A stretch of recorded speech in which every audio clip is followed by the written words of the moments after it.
ভয় কার? আরে আল্লাহর বান্দারা সাহাবায়ে কেরাম কিভাবে আল্লাহকে ভয় করতেন? আমি বেশি লম্বা করার সময় আপনাদেরকে বিরক্ত করব না। আল্লাহর ভয় এই বিষয়টা আমি আপনাদেরকে বোঝাইতে চাই। পরে যারা আল্লাহকে ভয় করে দুনিয়াতে জীবন যাপন করবে তারাই হলো চির সফল কাম।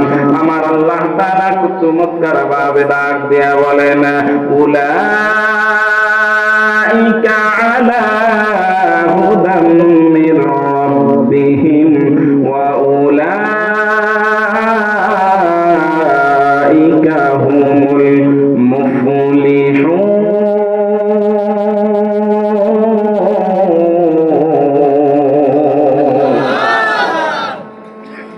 আল্লাহ তাআলা বলেন, যারা আমি আল্লাহকে ভয় করবে তাদের জন্য হলো সফল।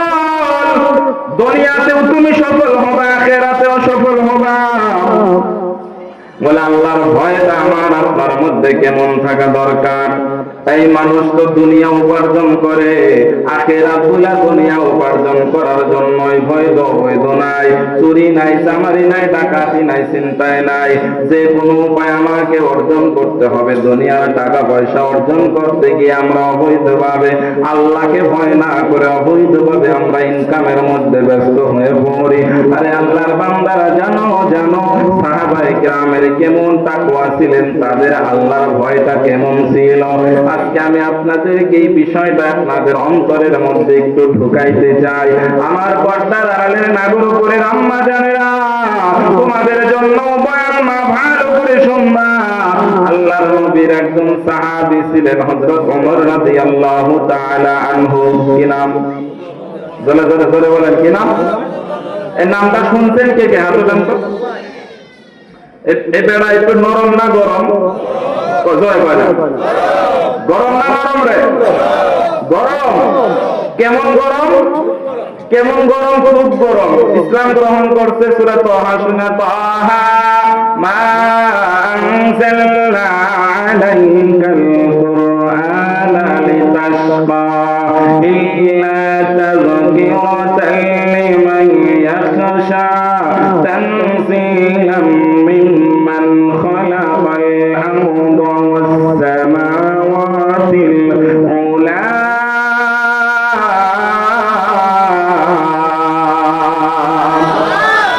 আল্লাহ কয়, দোস্ত তোমার দোয়া কবুল করে ওমরের গলায় কালেমার মালা ঝুলাইয়া দিলাম। ইসলাম গ্রহণ করে নবীদের হাত ধরে কয়, সভাপতি সাহেব মুরব্বী মানস আঙ্গ উস্তাদ, আমার দুলা ভাইয়ের উস্তাদ মাওলানা সিরাজুল ইসলাম কাসিমি সাহেব, যে খুবনি মাদ্রাসার মুহতামিম সাহেব ছিলেন। হ্যাঁ, যাও এই যে খেয়াল করেন, হযরত ওমর নবীদের হাত ধরে কয়, হুজুর চলেন। কই আসেন না, বড় নরম না গরম দেয় কথা কয় না। এই যুবকেরা বলে বলো, নরম না গরম? তো ওমরের মতো একজন বাদশা আমাদের বাংলাদেশে দরকার, ঠিক না? ঠিক বলে বলো। সবচেয়ে বাটপার সিটার প্রতিনিধিবাদ বেগম তারা বাড়ি করেন আমাদের সাইজ করার জন্য, পাছা লাল করার জন্য একজন ওমরের মতো শাসকের দরকার আছে, ঠিক না? ঠিক করে বলো। আল্লাহ আমাদেরকে দিয়ে দাও, আমিন কও। আর একবার বলো না আমিন। হযরত ওমর নবীর হাত ধরে কাউকে বলেন, কই যাবো? আসেন না। ইতিহাসের মধ্যে পাওয়া যায় নবীজি কয়, কই আপনি সত্যি রাসূল না? হ্যাঁ। আচ্ছা, আমার ঈমান আনছি, সব কিছু ঠিকঠাক আছে। হ্যাঁ আছে। তাহলে গোপনে গোপনে আল্লাহু আকবার আল্লাহু আকবার গোপনে গোপনে চলতো না। হযরত ওমর ওই দিন সর্বপ্রথম পয়গম্বরের হাত ধরে তরবারির সামনে নিয়ে একবার রাসূলের সামনে বামে পিছনে যায়, 38 থেকে 40-42 জন সাহাবায়ে কেরাম নিয়ে কাবা শরীফের দিকে ধুলা উড়াইতে উড়াইতে যায় আর বলে, আজকে থেকে আমি ওমর আছি বিশ্ব নবী মুহাম্মদের সাথে। আজ থেকে আর আযান আসতে হবে না, আজ থেকে আর কোনো গোপন ইবাদত চলবে না।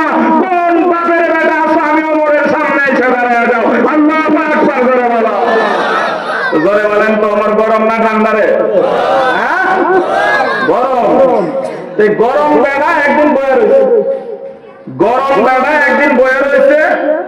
এমন সময় হযরত ওমরের খিলাফত কাল, ওমর তখন রানিং বাদশা, অর্থ জাহানের খলিফা। হযরত ওমরের শাসনামল, হযরত ওমর বসে আছেন। হযরত ওমর রাদিয়াল্লাহু তাআলা আনহু, সবাই একটু কি আগানো যাবে? হযরত ওমরের খেলাফত কাল, হযরত ওমর বাদশা, পয়গম্বরের দ্বিতীয় খলিফা হযরত ওমর খেলাফত কাল দায়িত্ব পালন করেন। হযরত ওমর বয়ে রয়েছে, এমন সময় নবীর আর একজন সাহাবী ছিলেন, তার নাম হচ্ছেন সাঈদ ইবনে আমের আল জুমাহি রাদিয়াল্লাহু তাআলা আনহু। এই নাম কয়জন শুনছেন? হাত উঠান তো। সাঈদ ইবনে আমের আল জুমাহি, এই নাম শুনছেন না? আলহামদুলিল্লাহ, অনেকেই শুনছেন, শুনলেও এই নামটা বেশি পরিচিত না। ঠিক নিয়ম, এই সাহাবীটা কিনা বেশি প্রসিদ্ধ নন, কিন্তু ইনি নবীর একজন বুজুর্গ সাহাবী। হযরত খুবাইব রাদিয়াল্লাহু তাআলা আনহুর মর্মান্তিক শাহাদাতের দৃশ্য দেখার পরে হযরত সাঈদ ইবনে আমের ঈমান আনেন। এই সাঈদ ইবনে আমের আল জুমাহি হযরত ওমরের হাত ধরে হযরত ওমরকে যায় ওয়াজ করতেছেন। যেই ওয়াজটা আমি আজকে আপনাদেরকে শোনাইতে চাই, কষ্ট হইতেছে মনে হয় আপনাদের? হ্যাঁ, গরমে গরমে আর নরমে কি হয়, কি কষ্ট হবে না ইনশাআল্লাহ? হযরত ওমর হচ্ছেন গরম, সাঈদ ইবনে আমের হচ্ছেন বুজুর্গ, একজন বয়োজ্যেষ্ঠ নরম মনের সাহাবী। এই নবীর সাহাবী হযরত ওমরকে যা বলতেছেন, আপনি তো এখন খলিফা, অর্ধ জাহানের বাদশা। ও ওমর, ইয়া ওমর ইত্তাকুল্লাহ, বলেন আল্লাহু আকবার।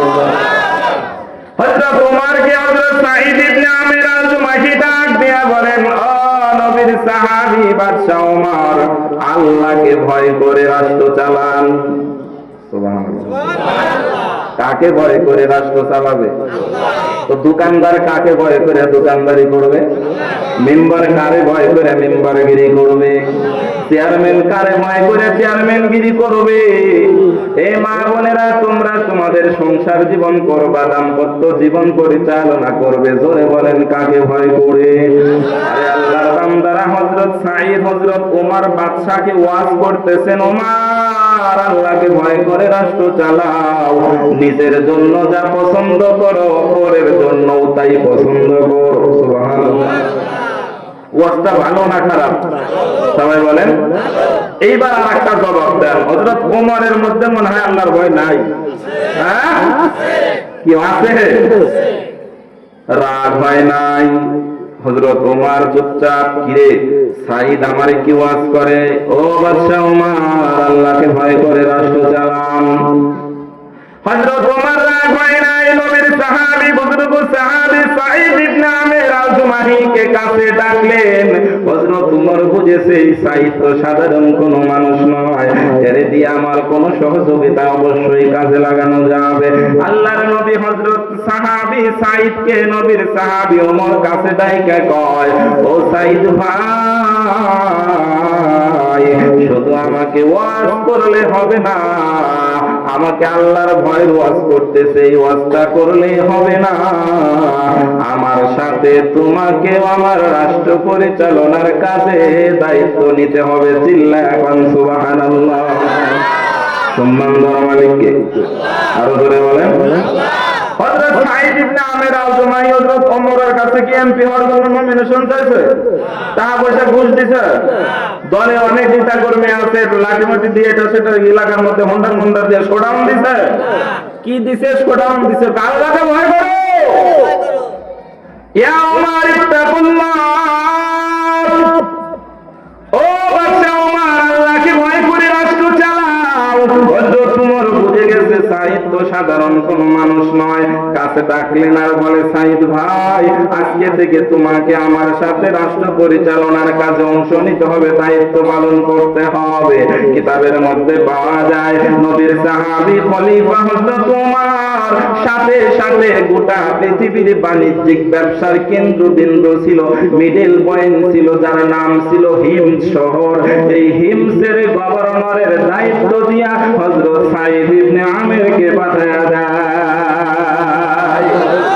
হযরত ওমর বুঝে গেছে যে সাঈদ আমাকে আল্লাহর ভয়ের ওয়াজ করছে, এরকম নেতা দিয়া যদি শহর পরিচালনা করা যায়, এই শহরের মধ্যে কোনো অনিয়ম হবে না, কোনো দুর্নীতি হবে না। আমার সাইদ আল্লাহকে ভয় করার ওয়াজ আমার যে কত করছে, এই সাইদ রে দিয়ে যদি গভর্নরগিরি করাই, দায়িত্ব পালন করাইলে শহরের মধ্যে কোনো দুর্নীতি হবে না, জনগণের টাকা পয়সা টেন্ডারবাজি, চাঁদাবাজি, দুর্নীতি নিয়ম হবে না, ব্যবসায়িক কাছ থেকে কারো চাঁদা পাবে না, বাড়ি করতে গেলে সন্ত্রাসীদের 20,000 টাকা বকশিশ খাইতে, মদ খাইতে দেওয়া লাগবে না। কথা কি বোঝেন না মনে হয়? মুসলমানদের দেশ, সেই দেশে হাজী সাহেব হজ করে এসে নাগরপুর টাঙ্গাইল শহরের মধ্যে 5 তলা 2 তলা একটা বাড়ি করতে গিয়া 50,000 টাকা এলাকার সন্ত্রাসী, চাঁদাবাজ, দুর্নীতিবাজ যারা ওই টাকা দিয়ে বন্ধু বান্ধব মিলে মদ খাবে, হাজী সাহেব হজ করে এসে বাড়ি করার আগে 50,000 টাকা মদ খাওয়ার জন্য জেলের পরে বাড়ির কাজ ধরতে হয়। কথা কয় না? মিথ্যা ওয়াজ করতেছি মনে হয়। আপনারা বুঝবেন না, আপনারা বুঝবেন না। এটা যারা এই মামলা খাইছে, যারা এই চাপ খাইছে, বুঝছেন? এই চাপ যারা খাইছে তারা বোঝে, তারা বোঝে চাপ কারে হয়। হযরত সাঈদ ইবনে আমের আল-জুমাহি রাদিয়াল্লাহু তাআলা আনহু হিমসের গভর্নর হয়ে গেল। এই হিম শহরটা তদানীন্তন সময়ের পৃথিবীর ব্যবসার কেন্দ্রবিন্দু, মূল পয়েন্ট ছিল। আরে আল্লাহর বান্দারা, এর মানে হলো এলাকাটা বাণিজ্যিক এলাকা। তুলনামূলক আমাদের চট্টগ্রাম পোর্ট এলাকাটা ধনী মানুষ না গরিব মানুষ রে ভাই? ঢাকাটা গরিব না ধনী? আরে আল্লাহর বান্দারা মানে ব্যবসায়িক এলাকা, শিল্প এলাকা, কারখানা যেখানে হবে সেটাই ধনী বড় এলাকা হয়ে যায়। হযরত সাঈদ ইবনে আমের আল-জুমাহি দায়িত্ব পালন করতেছে। সমস্ত মানুষ বড় খুশি, মানুষ বড় খুশি। 5-6 মাস যাইতে না যাইতে মদিনা থেকে আল্লাহর নবীর সাহাবী হযরত ওমরের পক্ষ থেকে একটা চিঠি লেখা হয়ে গেল। ও হিমসের গভর্নর, কিছু গরিবদের তালিকা করে তোমরা আমার মদিনায় পাঠিয়ে দাও। রাষ্ট্রীয়ভাবে তাদেরকে কিছু সহযোগিতা দেওয়া হবে। গরিবদের একটা লিস্ট করো, তালিকা করো। যেইভাবে বর্তমানে আমাদের দেশে মেম্বার চেয়ারম্যানের মাধ্যমে বিধবা কার্ড, গরিব অসহায়দের লিস্ট করা হয়। কার কার বাড়িতে কম্বল নাই লিস্ট করো, শীতের মধ্যে কম্বল দেওয়া হবে। আওয়াজ করে বলেন তো, এরকম লিস্ট তালিকা করা হয় কি হয় না? এই তালিকার মধ্যে 2 নাম্বারই হয় কি হয় না? আরে আল্লাহর বান্দারা, তালিকার মধ্যে 2 নাম্বারই হয়, কিন্তু নবীর সাহাবার জামানায় ওই তালিকা করা হইতেছে গরিবদের একটা তালিকা। হিমসের মধ্যে গরিব যারা আছে তাদের একটা তালিকা করা হইতেছে। এই লিস্টের মধ্যে কোনো দুর্নীতি হবে না, কোনো অনিয়ম হবে না, কোনো ভেজাল হবে না। হযরত ওমর রাদিয়াল্লাহু তাআলা আনহু যখন চিঠি লিখছে, দায়িত্ব দেওয়া হলো, হিম শহরের গভর্নর দায়িত্ব দিয়েছেন কয়েকজন পিএস সাহেবরে, তাই তোমরা গরিবদের একটা তালিকা কইরা পাঠিয়ে দাও, ভালো করে তদন্ত করবা, গরিবদের তালিকার মধ্যে যেন কোনো ভেজাল না হয়। প্রকৃতপক্ষে যারা গরিব তাদের লিস্টি যেন হয়, তারাই যেন মালগুলা পায়। আল্লাহর নবীর সাহাবীর আদেশ অনুযায়ী যারা দায়িত্ব পেলেন গরিবদের লিস্ট করার জন্য, কয়েকজন মিলা লিস্টি করা শুরু করছে। তদন্ত গবেষণা করে লিস্ট করে 14-15 জন বা 20-30 জনের একটা লিস্ট হিম শহর থেকে রাষ্ট্রদূতের মাধ্যমে মদিনায় বাদশা ওমরের টেবিলের সামনে এসে হাজির হয়ে যায়। জোরে জোরে গৌনা সুবহানাল্লাহ। হযরত ওমর রাদিয়াল্লাহু তাআলা আনহু খাতাটা লিস্টটা হাতের মধ্যে উঠাইছে, তাকায় দেখে গরিবদের একটা লম্বা তালিকা। 1 নাম্বার, 2 নাম্বার, 3 নাম্বার, 4 নাম্বার, শ্রমিক নাম্বার দেওয়া, 1, 2, 3 নাম্বার। এইভাবে দেখতে দেখতে সর্বপ্রথম আল্লাহর নবীর সাহাবী হযরত ওমর তাকায় দেখে 1 নাম্বার যার নাম, এই মানুষটা আর কেউ নয়, ইনি হলেন হিমসের গভর্নর, তার নাম সাঈদ ইবনে আমের।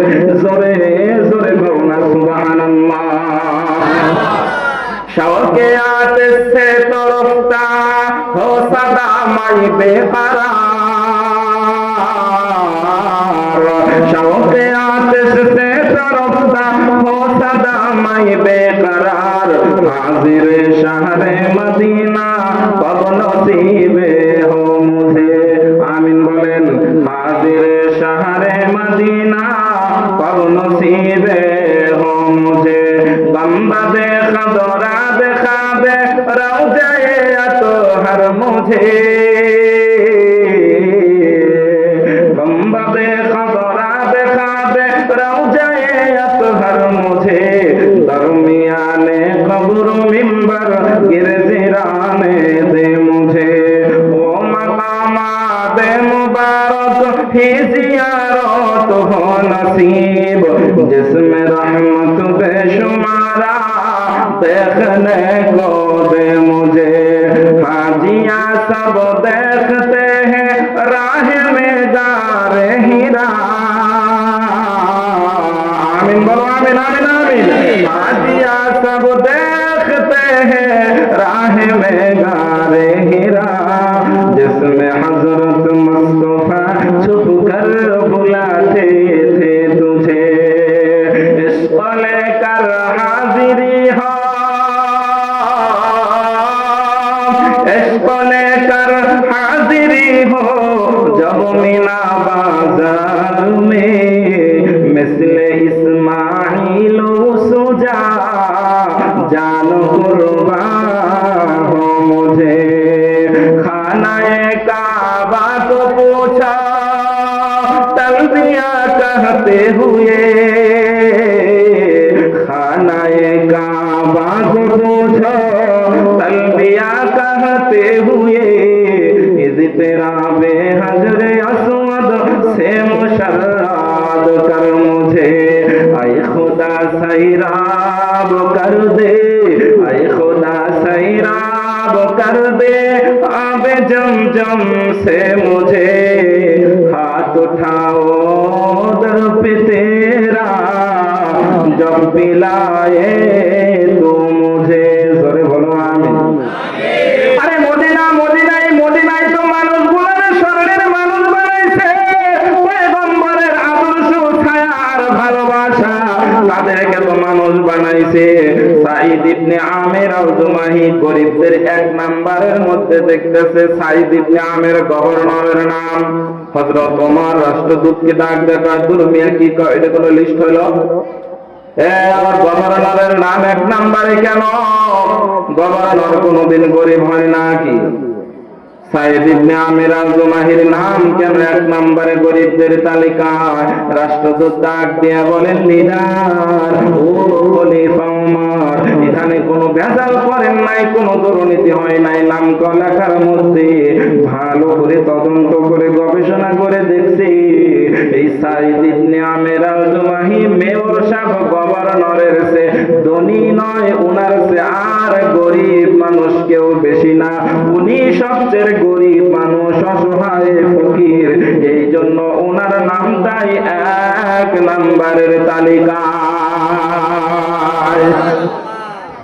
আরে আল্লাহর বান্দারা মেয়র হওয়ার আগে গভর্নর হওয়ার আগে গরিব থাকার কথা পরে তো আঙ্গুল ফুলে কলা গাছ হওয়ার কথা ঠিক নেই আমাদের দেশে মোটামুটি যদি একজন মোটামুটি গরু ছাগল দুধ টুধ বিক্রি করে খেত খাবার হাঁস আর মুরগি বিক্রি করে ছোটখাটো ওয়ার্ডের যদি মেম্বার হওয়া যায় আর যদি চেয়ারম্যান হওয়া যায় গরু ছাগল জায়গা জমি বিক্রি করে বড় গহনা টহনা বিক্রি করে যদি মোটামুটি চেয়ারম্যান হওয়া যায় পরবর্তী 6 মাসে গরুর সামনে ফ্ল্যাট হয়ে যায় এই কথা বলা কি ওয়াজ গায়ে লাগে মনে হয় আপনাদের গায়ে লাগতেছে নি ওয়াজ কি মিথ্যা কথা বলতেছি নি এই গরিবদের তালিকায় এক নম্বরে কার নাম জোরে জোরে জোরে গভর্নরের নাম মেয়র মেয়র বললে বুঝবেন ভালো সিটির মেয়র তো বোঝে নাম করতেছে হ্যাঁ মেয়র সাহেব আর কি বুঝছেন নি আরে আল্লাহর বান্দারা আমাদের বাংলাদেশের মেয়রদের যে অবস্থা যিনি মেয়র হয় এলাকার যত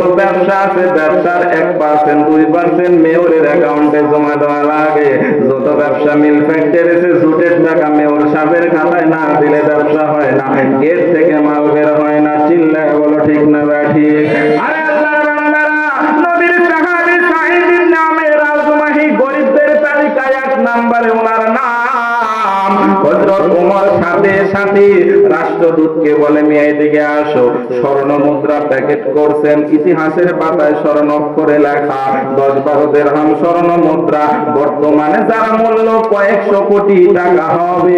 আল্লাহর নবীর সাহাবী খলিফা ওমর গরিব সাহাবী সাঈদের জীবন যাপনের জন্য হাদিয়া হিসাবে স্বর্ণ মুদ্রা প্যাকেট করে পার্সেল করে রাষ্ট্রদূতের মাধ্যমে পাঠায়া দেয়, নিয়ে যাও আমার সাঈদ রে তুমি হাদিয়া দিবা, সে যেন একটু আরামায় সে চলতে পারে। হযরত ওমরের মনে পড়ছে, হায় হায় আমার সাঈদ না আমাকে ওয়াজ করেছিল আল্লাহর ভয়ের ওয়াজ। আমার সাঈদের মধ্যে মনে হয় সত্যি গভর্নর হওয়ার পরে আগের চেয়ে আরো আল্লাহর ভয় দ্বিগুণ হয়ে গেছে।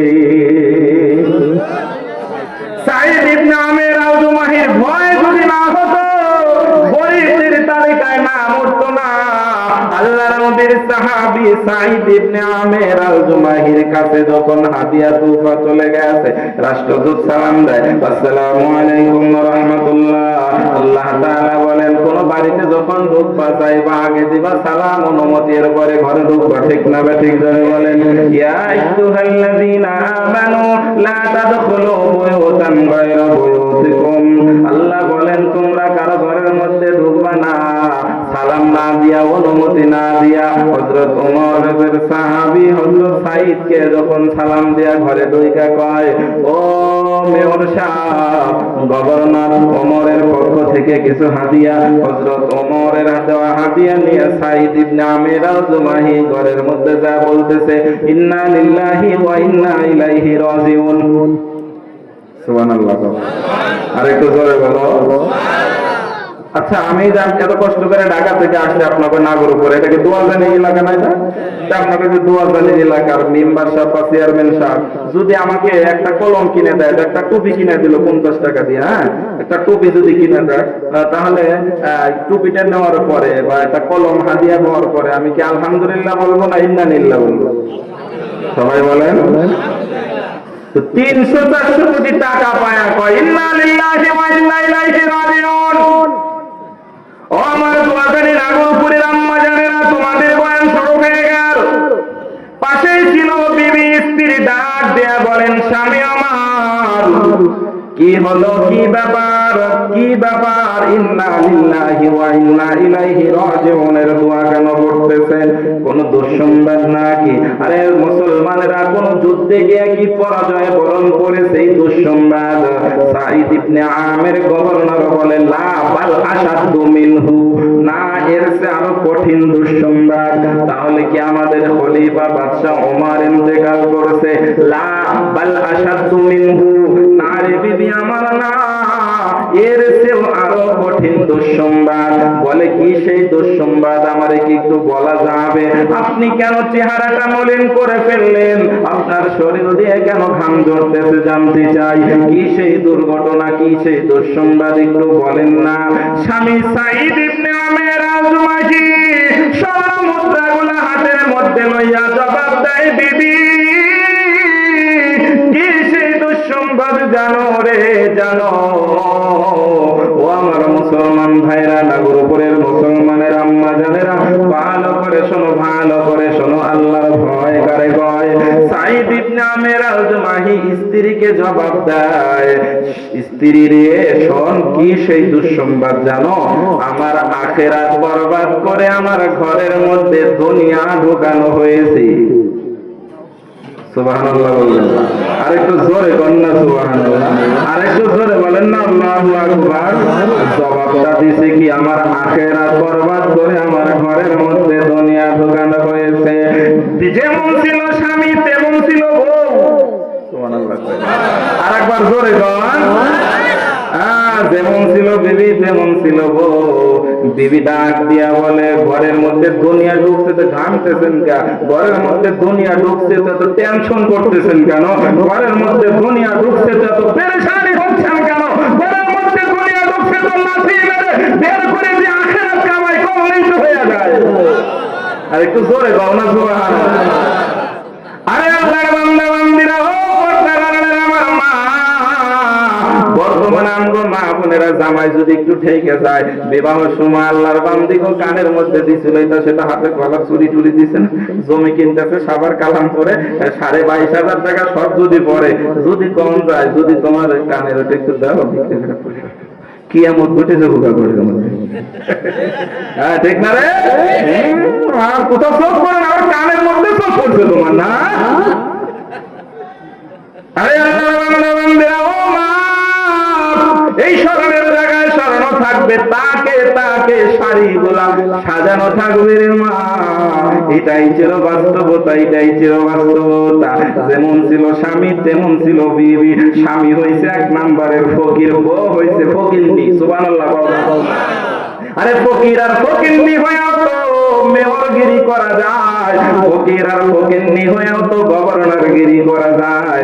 আরে আল্লাহর বান্দারা, সাঈদ ইবনে আমির আল-জুমাহি স্বামীর স্ত্রী পরামর্শ করে দুনিয়া ঘর থেকে বের করে, ওনার পরে যাদের নাম আরো কিছু মানুষের মাঝে সব বন্টন করে দেয়। রাষ্ট্রদূত দৌড়ায় মদিনায় চলে গেছে, হযরত ওমরের কাছে যায়, বলে খলিফা ওমর,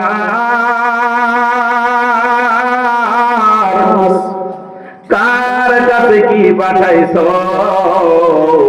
কার কাছে কি দিছো? তো দুনিয়া মনে করে ঘর থেকে না বের করে দিছি। সুবহানাল্লাহ। হযরত ওমর লাভ দিয়া দাঁড়ায় গেছে, কাফেলারা কোথায় রে? রেডি হা। হযরত ওমরের মনে পড়ছে, আমার সাঈদ তো আমারে আল্লাহর ভয়ের ওয়াজ করছে, সাঈদ আবার দুনিয়া মনে করে ঘর থেকে বের করছে। কাফেলারা কোথায়? রেডি হা, আমি আমার সাঈদের কপালে চুমা লাগাইতে চাই। হযরত ওমর রাদিয়াল্লাহু তাআলা আনহু কাফেলা লইয়া হিম শহরে গিয়ে উপস্থিত হইয়া যায়। হযরত ওমরের আগমনের খবর শুনে হাজার হাজার ব্যবসায়িক বড়লোক মানুষ সবাই এক জায়গায়। আজকে নবীর সাহাবী, 2 জন সাহাবীকে একসাথে তারা দেখবে, এই চিন্তা করে সমস্ত মানুষগুলো এক জায়গায় সমবেত যখন হয়ে গেছে।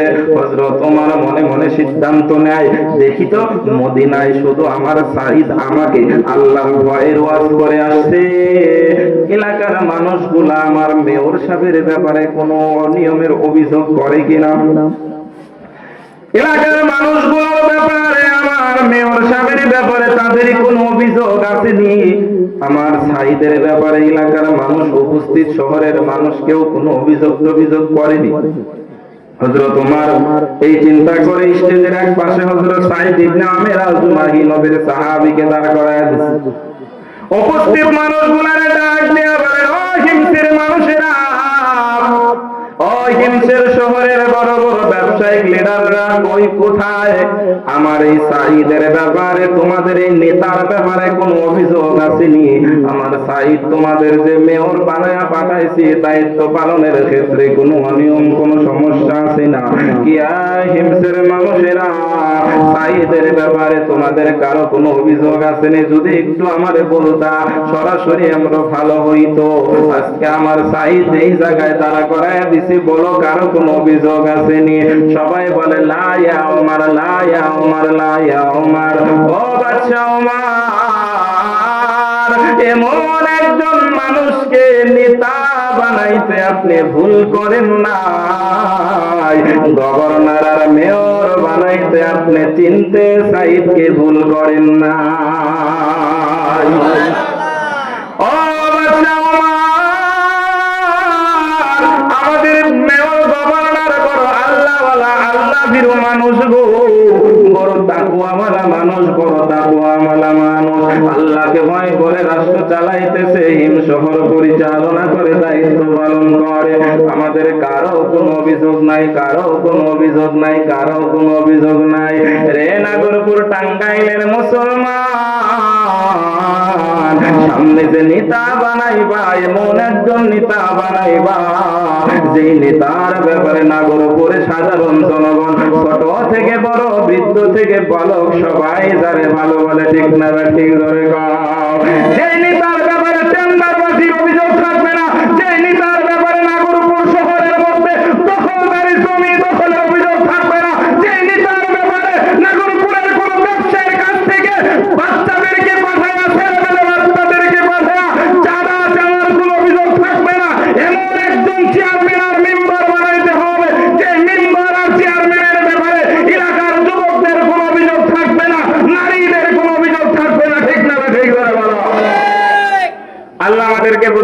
দেন, আমিন কোন। কিন্তু নির্বাচন আসলে তোমরা চিত হয়ে পড়ে, ভোটের আগের দিন রাত্রে 500 টাকা হইলে থাকে উপর হয়ে পড়ে হয় চিত। ঠিক নেই কি মিথ্যা কথা বললাম? ভোটের আগের রাত পর্যন্ত সোজা থাকে, মোটামুটি একদম স্ট্রং থাকে যে না এইবার একেবারে হাত পা খা, এবার একবার ইসলাম দাড়ি পাল্লা জাহাজ ইসলাম কাটায় ভালোভাবে এবার অন্য কাউকে দিব না। এতদিন দেখছি ধান টান কারো এবার টাইম নাই। আল্লাহর বান্দারা সব আগের দিন মাশাআল্লাহ স্ট্রং থাকে, একেবারে সোজা চিত হয়ে শুয়ে থাকে মাশাআল্লাহ। আগের দিন রাত্রে গিয়া যখন 500 টাকার বান্ডেল চারটে দেয় তাতে ঠিক নেই কাজ তো হয়, এটা তো হয়। এক ভোট 4 টাকা বিক্রি করে, এক ভোট 4 মেম্বারের কাছে বিক্রি করে, এক ভোট 5 চেয়ারম্যানের কাছে বিক্রি করে। আল্লাহ আমাদেরকে বুঝার তৌফিক দিক, আমিন কোন। জোরে বলেন না আমিন। তো জিকির করেন লা ইলাহা ইল্লাল্লাহ, লা ইলাহা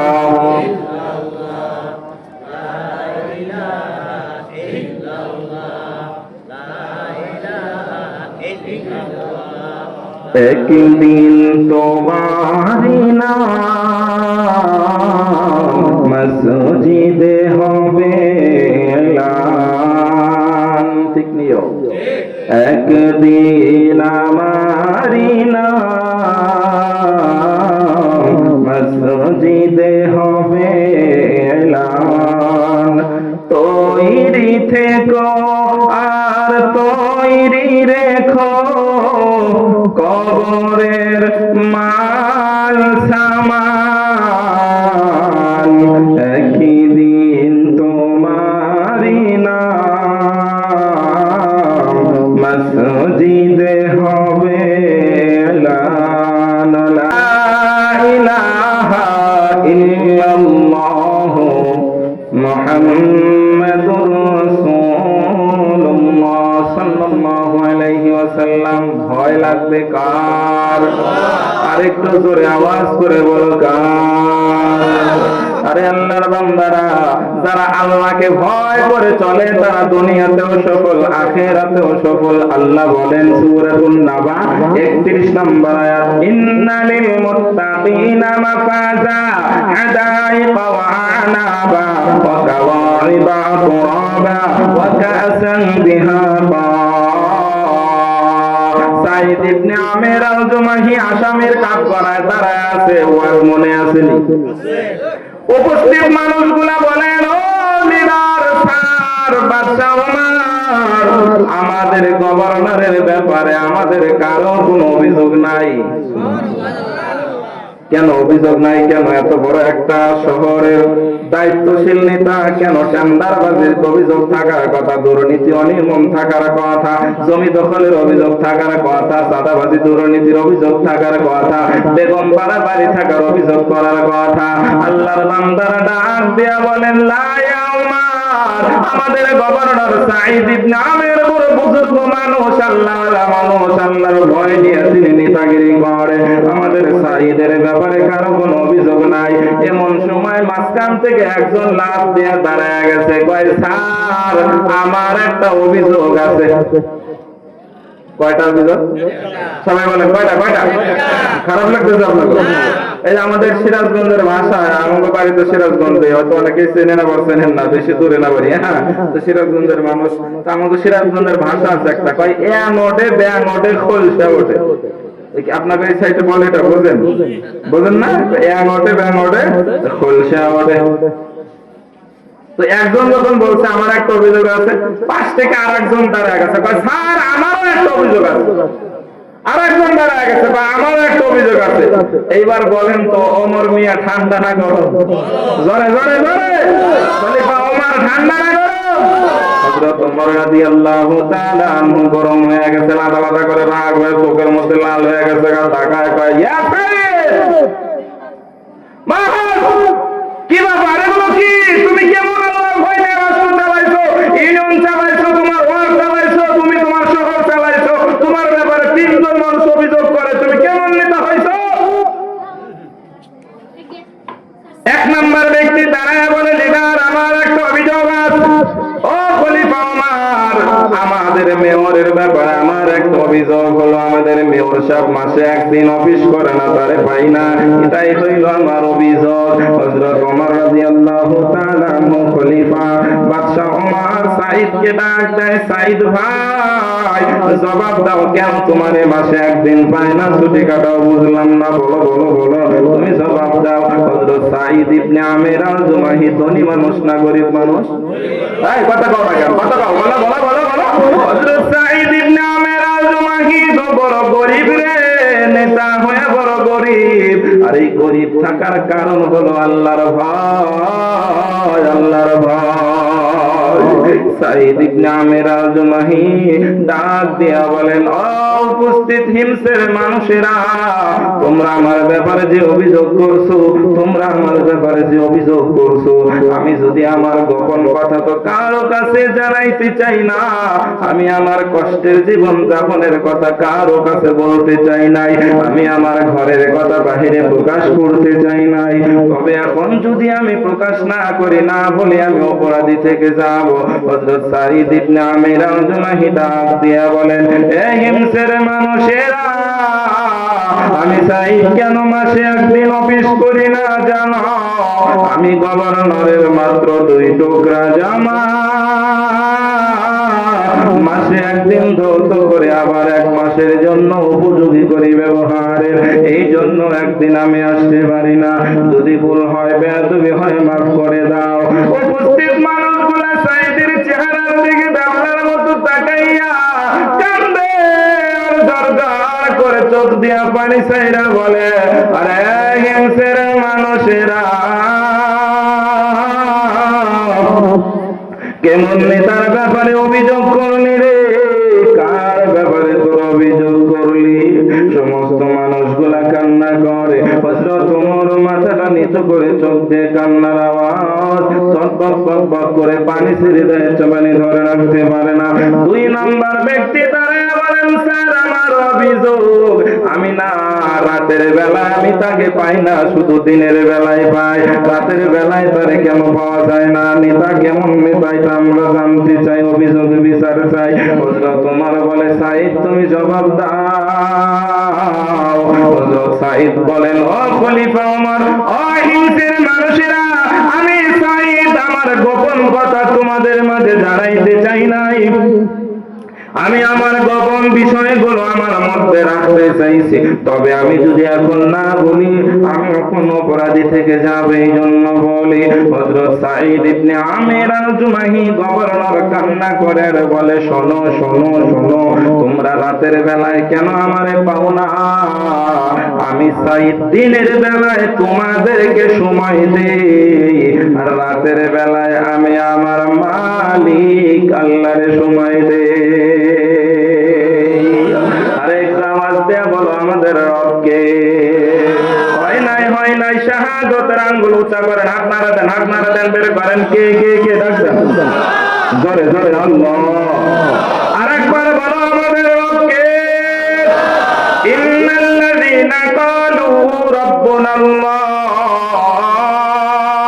সুম্মা ইসতাকামু তাতানাজ্জালু আলাইহিমুল মালাইকাতু আল্লা তাখাফু ওয়া লা তাহজানু ওয়া আবশিরু বিল জান্নাহ ওয়া আবশিরু বিল জান্নাতি আল্লাতী কুনতুম তুআদুন।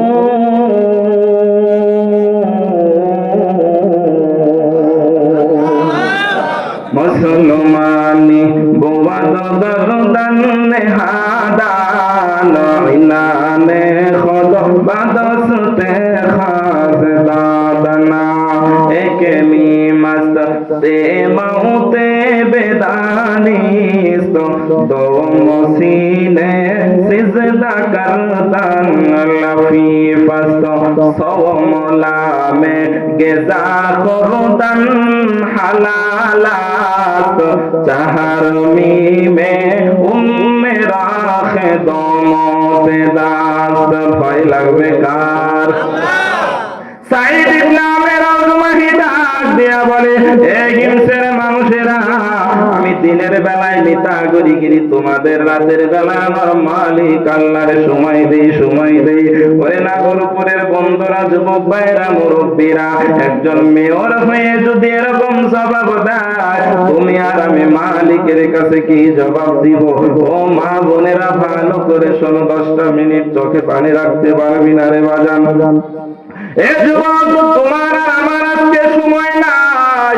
একজন গভর্নর মেয়র হয়ে মালিককে সময় দেয়, তোমার আর আমার একটু আল্লাহর ডাকের সাড়া দেওয়ার সময় নাই। যুবক, তুমি আর আমি আজকে বড় ফ্রি ফায়ার আর ফেসবুক নিয়ে বড় ব্যস্ত।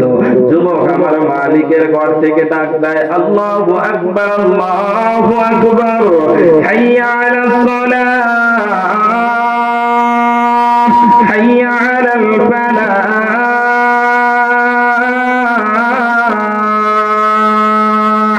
الصلاة خير من النوم।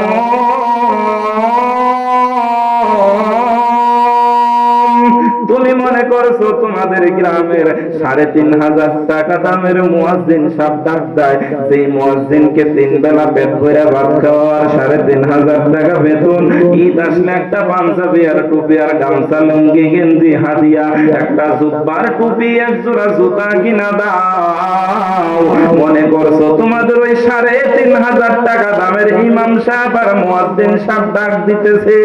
না রে যুবক, না। আল্লাহ বলেন, গোলাম রে, ওই মুয়াজ্জিন তোরে ডাকে নাই, আমি মালিক তোরে ডাক দিলাম। আমি তোরে না ডাক দিলাম, তোর বড় সময় নাই, তুমি বড় ব্যস্ত। যুবক, তুমি ফ্রি ফায়ার নিয়ে ব্যস্ত। আল্লাহু আকবার, আল্লাহু আকবার, আল্লাহ বড়, আল্লাহ বড়। যুবক বলে, আমার ফ্রি ফায়ার খেলা বড় ব্যস্ত, তাস খেলার গেম এখন ওঠে নাই, লুডো খেলার গেমটা এখন ওঠে নাই। যুবক ব্রিজের গোড়ায় এদিক সেদিক বসে বসে বন্ধু নিয়ে আড্ডা। তুমি বড় ব্যস্ত, তুমি বড় ব্যস্ত, আমার মালিককে সময় দেওয়ার তোমার এখন আর সময় নাই। আল্লাহ বলেন, গোলাম, আমি রব তো সেই রব, আমারে কেমনে ভুলে গেলা? আমি না তোমার জন্য সময় দিয়েছিলাম, তোর মার পেটের মধ্যে আমি আল্লাহ সময় দিয়েছিলাম। তুই তো বড় ছোট্ট ছিলি, তুই বড় দুর্বল ছিলি, তুই মায়ের পেটের মধ্যে ছিলি, তোর কোনো অস্তিত্বই ছিল না, তোকে নিয়ে তো কেউ আলোচনাই করতো না। আমার মালিক সূরাতুদ দাহরের মধ্যে বলেন, হাল আতা আলাল ইনসানি হিনুম মিনাদ দাহরি লাম ইয়াকুন শাইআন মাযকুরা।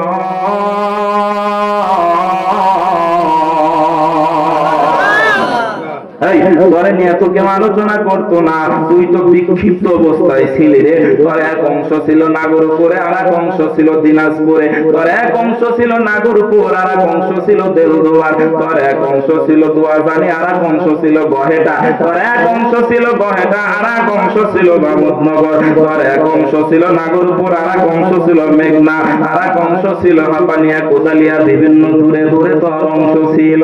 তোর এক অংশ ছিল বাংলাদেশে, আর এক অংশ ছিল লন্ডনে, আর এক অংশ ছিল ইউরোপ আমেরিকা। আমি আল্লাহ বড় তোর পিছনে সময় দিলাম। আমি আল্লাহ তোরে আস্তে আস্তে বানানো শুরু করলাম তোর মায়ের পেটের মধ্যে। আমি আল্লাহ তাআলা লাহমা মুযগাল আলাকা, আমি আস্তে আস্তে রক্ত মাংস হাড় মাংস আস্তে আস্তে বড় করিয়া, তুই বড় ছোট্ট ছিলি, দুর্বল ছিলি, দুনিয়ার মধ্যে যখন চলে আসছিস, মা তোর জন্য কষ্ট করে মার পেটে ৬,০০০ লাথি মাইরা তুমি যখন দুনিয়ায় আসতো না, আমি রব তোরে দুর্বল বানায়া মার কোলের মধ্যে শোয়ায় রাখছিলাম। কাট করে রাখলে কাট হয়েই থাকতা। ওয়া কুনতা সগীরা, বড় তুমি ছোট্ট ছিলা। ওয়া কুনতা যায়ীফা, তুমি বড় দুর্বল ছিলা।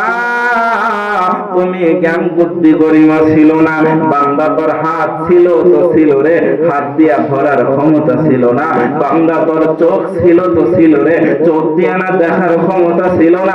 পা ছিল তো ছিল রে, ৯-১০ মাসের আগে তোর সামনে কদম ফালানোর ক্ষমতা ছিল না। এই তোর কান ছিল তো ছিল, দেখার ক্ষমতা ছিল না। চোখ ছিল তো ছিল, দেখার ক্ষমতা ছিল না। কান দিয়া শোনার ক্ষমতা ছিল না। জবান ছিল তো ছিল রে, জিহ্বা টানা বড় আদরের জিহ্বা ছিল। তোর ঠোঁটটাও ছোটবেলায় বড় আদরের ঠোঁট ছিল, কিন্তু জিহ্বার ঠোঁটের মিশ্রণের মাধ্যমে আমার হুকুম হয় নাই, তুই তাই কথা বলার শক্তি ছিল না। তুই বড় ছোট্ট ছিলি, তুই বড় ছোট্ট ছিলি। অনেক রকমের খাবার তোর আত্মীয় স্বজন সবাই না নিয়ে আসতো, তোর হাত তো ছিল, কই হাত দিয়ে তো ধরে নিয়ে দাঁতের মধ্যে দিয়ে খাইতে পারস নাই। কেন পারবি? তোর দাঁত তো ছিল না, তো ছিল না রে। আমি রক্ত করে বড় হওয়ার পরে দাঁত দিছি। এই তোর কান ছিল, শোনার ক্ষমতা ছিল না, ঠোঁট ছিল, জিহ্বা ছিল, দাঁত ছিল, তাও আবার খাওয়ার ক্ষমতা ছিল না। কত ফল ছিল, উঠায় নিয়ে খাইতে পারতি না। আমি আল্লাহ তাআলা তোর এইভাবে দুর্বল বানাই, আমার কোলের মধ্যে ছোট্ট করে বানাইয়া, আমি আল্লাহ তাআলা কুদরতি ভাবে ডিউটি করিয়া এগুলা আমি আস্তে আস্তে তোর মার পেটের মধ্যে নয়, তোর মার বডির মধ্যে তোর খাবার বানাইলাম। তোর মা যখন তোর আদর মাখা দুইটা কোলের মধ্যে উঠে নিত না, ওই তোর মা তোর ঠোঁট থেকে 2-3 ইঞ্চি উপরে আমি আল্লাহ খাবারের 32 নালার ব্যবস্থা করে রাখছিলাম। আল্লাহ বানাইছেন নারী, দেয়নি মুখে তাদের দাড়ি, গলাটা হয় তেল তেলে আর বুকে মধুর হাড়ি। গোলাম রে জানিস আমি আল্লাহ তোর না মার বডির মধ্যে কুদরতি একটা হিটার বানায় রাখছি। নভেম্বর ডিসেম্বর মাসে যখন শীত পড়া যায় না, আমি আল্লাহ তোর মার বডির কুদরতি হিটারটারে অটো চালু করে দেই, বিদ্যুৎ লাগে না, কারেন্টের বিল ওঠে না। ওই কুদরতি হিটার দিয়া তোর মায়ের বুকের দুধ গুলারে হালকা হালকা কুসুম কুসুম গরম করিয়া তোর নরম জিহ্বায় ফেলাইয়া দিতাম। এগুলা প্রচন্ড গরম চোখমার যখন করা হয়ে যায়, আমি মালিক রে চিনিস না। এখন বড় তুই ব্যস্ত, কিন্তু তুই তো ব্যস্ততা তো তোর ছিল না। তোর ব্যস্ততা তো মায়ের কোলের মধ্যেই শুধু ছিল, হাত পা নাড়াচাড়া করা, এটাই তোর কাজ ছিল, ব্যস্ত ছিল, আর কোনো ব্যস্ততা ছিল না।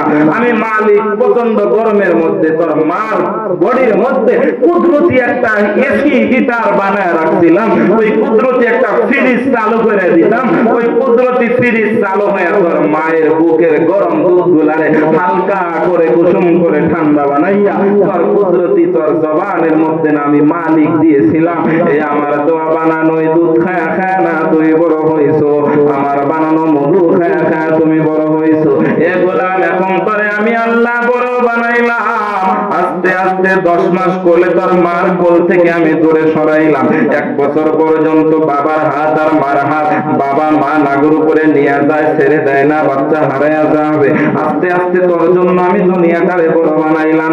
এক সময় দুয়াজানির বাহিরে তুই কিচ্ছু চিনতি না, তোরে না নাগরপুর পুরা চিনাইয়া দিলাম। আস্তে আস্তে এসএসসি পরীক্ষা দিলি, বড় হয়ে গেলা। আস্তে আস্তে তুমি না আরো নাগরপুর ছেড়ে টাঙ্গাইলে ভর্তি হলা, টাঙ্গাইল লেখাপড়া শেষ, ঢাকা।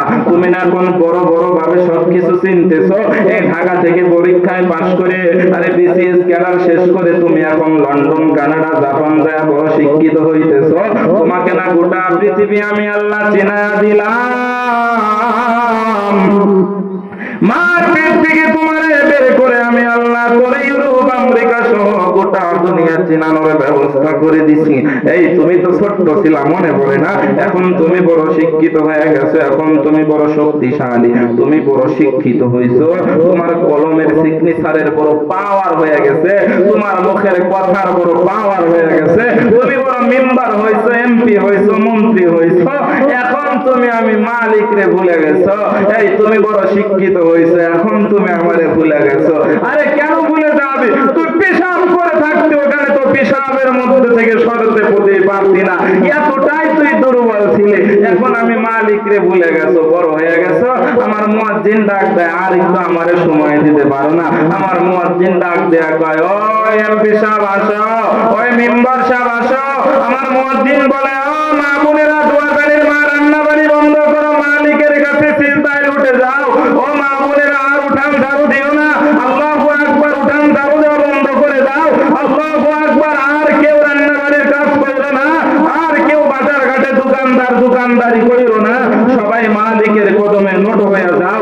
আমার মুয়াজ্জিন তোরে না একটু ডাক দেয় আমার কাছে আসার জন্য। এখন তুমি বড় নেতা হয়ে গেছো না?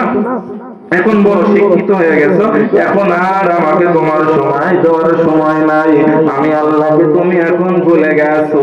এই জন্য আমার মালিক তোমার আমার ডাক দিয়া বলেন, ইয়া আইয়ুহাল ইনসান, আল্লাহু আকবার, ইয়া আইয়ুহাল ইনসানু মা بربك الكريم الذي خلقك فسواك فعدلك في أي صورة ما شاء ركبك। এই তোরে আর আমার এত সুন্দর ডিজাইন মডেল করে চিল্লায় বলো বানাইছেন তিনি কে? ওই আল্লাহকে সময় দেওয়ার দরকার আছে না নাই? এ যুবক মুরব্বীরা রে, তুমি মনে করছো এখন বড় পাওয়ার ক্ষমতাওয়ালা। আল্লাহ বলে ছোটবেলায় তো আমি সময় দিছি, এখন বড় হয়ে গেছো না, আর আমার মসজিদে যাও না, আর আমার সময় দিতে ভালো লাগে না, আমার কোরআন পড়তে ভালো লাগে না। তুমি মনে করছো তুমি এরকমই থাকবা, তোমার বয়স এই 40, 30, 35-এর যুবকই তুমি থাকবা, ইয়াং থাকবা, যুবদলে থাকবা, যুবলীগই থাকবা না। এই যুবদল আর যুবলীগগিরি চলবে না, তোমাকে না একদিন আবার বুড়া লীগ হতে হবে, ঠিক না? ঠিক করে বলো, এই চিল্লা বলো, ঠিক না? আল্লাহ বলে, আরে একদিন তোর যেমন হাত ছিল ধরার ক্ষমতা ছিল না, পা ছিল তো চলার ক্ষমতা ছিল না, আমি 70-80 বছর পরে তোর এমপি মন্ত্রী, বড় ব্যবসায়ী, দোকানদার, এমপি মন্ত্রী, মসজিদের সভাপতি, মুহতামিম বানাইয়া আবার আমি আল্লাহ করে ছোটবেলার মতো বানাবো। তোর 80-90 বছর বয়স হয়ে যাবে, সামনে আপেল থাকবে, হাত দিয়ে উঠানোর ক্ষমতা থাকবে না, সামনেই টাইলস করা, এসি করা বাথরুম থাকবে, পা দিয়া বাথরুমে যাওয়ার ক্ষমতা আমি আল্লাহ তোর থেকে ছিনে নেব। এই হাত দিয়া চল ধরতে পারবি না, পা দিয়া চলতে পারবি না, সামনে দামি দামি কোরআন শরীফ থাকবে, দামি দামি কিতাব থাকবে, আরে চোখ থাকবে ঠিকই, কিন্তু আবার ছোটবেলার মতো দেখতে পারবি না। কান থাকবে তো থাকবে, নাতি ডাকবে, আত্মীয় স্বজন ডাকবে, শুনতে পারবি না, বারবার ডাক দিতে হবে, বলবি বেটা শুনি না, কাছে আইসা গা, আবার ছোটবেলার মতো বানায়া দিব। মনে করছো তুমি আমার কবরের মধ্যে আসবা না? মনে করছো তুমি এই কবরের মধ্যে আসবা না?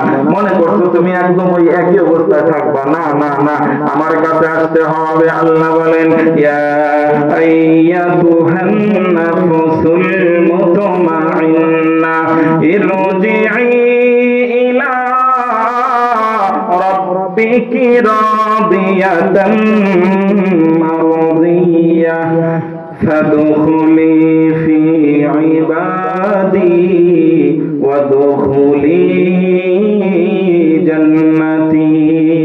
মাটির ঘরে কবরের কাছে আল্লাহর কাছে যাইতে হবে কি হবে না? এই যুবক, এখন যুবক ইয়াং আছো না, এক সময় তো থাকবে না। এই যে আমি আস্তে আস্তে দেখো না, এখনো তো ইয়াং আছি, কিন্তু আস্তে আস্তে আমার কাছেই মনে হয় মাঝে মাঝে সিঙ্গেল আসে। মুরব্বী যারা আছো সিঙ্গেল পায়ে গেছো, দাড়ি লাল হয়ে যাইতেছে, চামড়া গুলা কেমন হয়ে যাইতেছে, ছোট হওয়ার ভাব আবার শুরু হয়ে গেছে। একবার আগে যেমন ছোট ছিল, আবার ছোট হওয়ার ভাব শুরু হয়ে গেছে। আল্লাহ বলেন, আমার ঘরের মধ্যে তোরে আসতে হবে, মাটির ঘরে আমার কাছে আসতে হবে। এ যুবক ভাই, আমরা একদিন কবরের দিকে রওনা হব। অতএব আমি আপনাদেরকে বলি, সময় থাকতে একটু আল্লাহর প্রেমে হাবুডুবু, আল্লাহর সময় দেওয়ার দরকার আছে না নাই? এ যুবক ভাই, কখন যেন তোমার আর আমার সামনে মালাকুল মাউত আজরাইল এসে হাজির হয়ে যায়, কখন যেন তোমার আর আমার এই দেখার শক্তিটা চিরতরে হারায়া যায়, কখন যেন চক্ষুটা বন্ধ হয়ে যায়। হে বাজান, সবাই তো একটু চক্ষু দিয়ে তাকায়া দেখতেছেন, আমার দিকে তাকান তো, সবাই তাকাইছেন নি? তাই মা বোনেরা একজন আর একজনের দিকে তাকাও স্টেজে, তোমরা যারা দেখতেছো দেখো না, দেখা যায় 5টা মিনিট দিলটা নরম করো, সবাই আমার দিকে তাকান, দেখা যায় আমারে? আচ্ছা, দেখা যাইতেছে।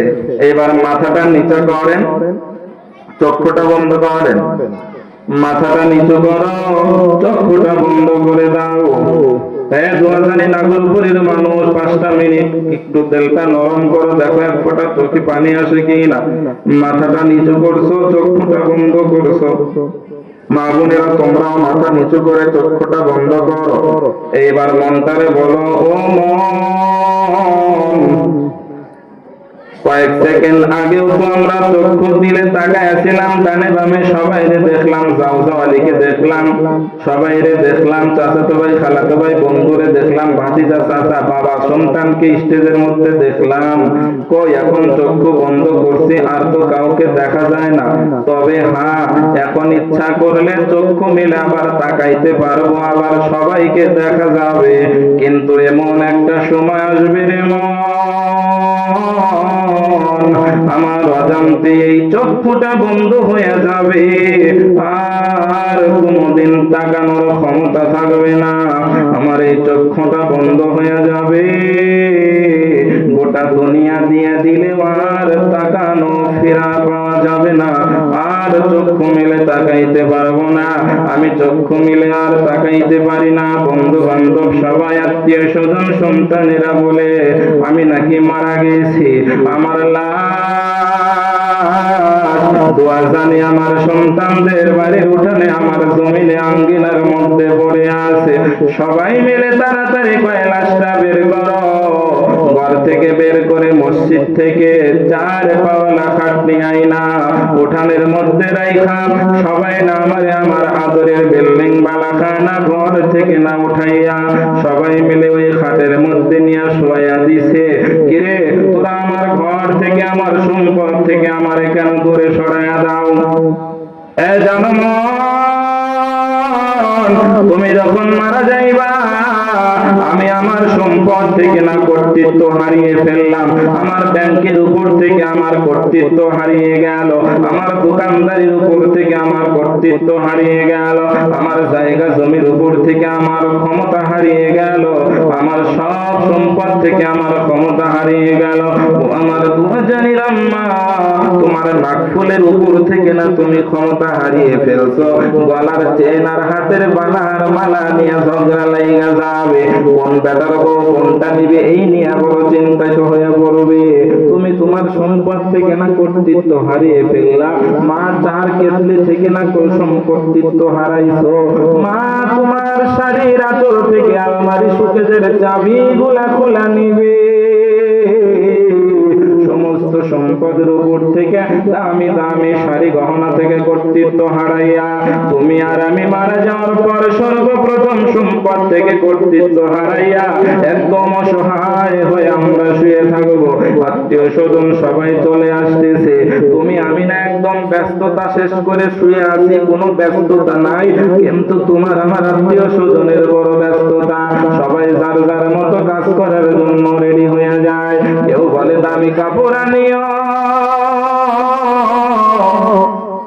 ছোট ছেলে বলে আমি বেতন পাইছি, আমার বাবার কাপড়ের কাপড়টা আমার টাকা দিয়ে কিনে দিব।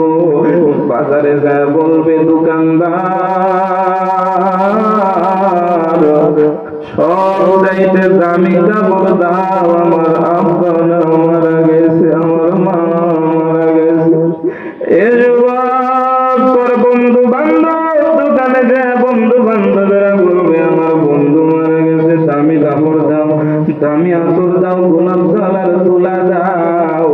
কেউ বাবার মোটা বাজারে যাবে বাঁশ কাটতে, কেউ বড়ই পাতা আনে, কেউ পানি গরম কইরা সমস্ত ব্যবস্থাপনা করিয়া তোরে আর আমারে না একদম ধোলা সাজাইয়া শেষ গোসল দিয়া তোমারে আর আমারে না খাটের মধ্যে উঠাইয়া কাফনের সাদা কাপড়ে বেছাইয়া সবাই মিলে কবরের দিকে রওনা হয়। পিছনে পিছনে তোমার আর আমার 2-4 বছরের সন্তান গুলো হাতে আর দৌড়ায়, সন্তান এসেছে পরীক্ষা দেবে, কান্দে বাবা কে আমারে পরীক্ষার ফি দিবে, বাবা ও সকালবেলা কে আমারে স্কুলে লইয়া যাবে। এ দোয়া জানি মানুষ মা, তুমি লাশে পড়ে আছো না, কে তোমার 2-1 বছরের সন্তানকে দুধ পান করাইবে, মা ওঠো দুধ দাও। দাদি আর নানির নাতনিরে লইয়া বুক চিরা কান্নাকাটি করে, নাতিন রে আর কোনদিন মা দুধ দিবে না, আর কোনোদিন বাবা চকলেট কিনে দিবে না, আর কোনোদিন বাবা না মোটর সাইকেলের পিছনে বসার পরে স্কুলের গেটে নিয়ে দিয়ে আসবে না, বাবা না তোমারে আর আমারে না কবরের মধ্যে দিয়া বাঁশ দিয়া তালায় দিয়া মাটি দিয়া একদম অন্ধকার করে দিয়ে আসবে। সবাই যখন কবরস্থান থেকে চলে আসে, কবরের এক কর্নারের পাশ ধরে এক দুইজন মানুষ দাঁড়ায় থাকে। আদরের সন্তানটাকে না ওই জায়গা থেকে আনা যায় না, আদরের সন্তানটারে ওই জায়গা থেকে আনা যায় না। কেমন যেন বাবা কবরের এক পাশ ধরে দাঁড়ায় থাকে। এ দুনিয়ার মুসলমান, যেন বাবা থেকে আলাদা হওয়া যে কি কষ্ট আমি মাদানি না ভালো করে জানি। গত 2 বছর 2.5 বছর হয়ে গেল আমার গরিব বাবা জয়নাল আবদিন চৌহালির মাটির ঘরের মধ্যে ঘুমায়। বাবার লাশটা মাটির ঘরে রাইখা মাটি দিয়া যখন আমার 2-3 জন ধরে আস্তে আস্তে সামনের দিকে নিয়ে যায়, আমিও যাইতেছি, পিছন দিক থেকে না কেমন যেন আওয়াজ হইতেছে, বলতেছে এই আয় আসো আসো, কিন্তু আসে না। আমি বলি কি ব্যাপার, কেরা আসে না? পিছনের দিকে তাকায় দেখি আমার নাগরপুর সরকারি কলেজে পড়ে আমার ছোট ভাই আলামিন বাবার লাশের কবরের এক পাশের বাঁশ ধইরা দাঁড়াইয়া কেমন যেন বেগুলার মতো কান্দে, আর আস্তে করে কেমন যেন লুটে পড়ছে। জাগরে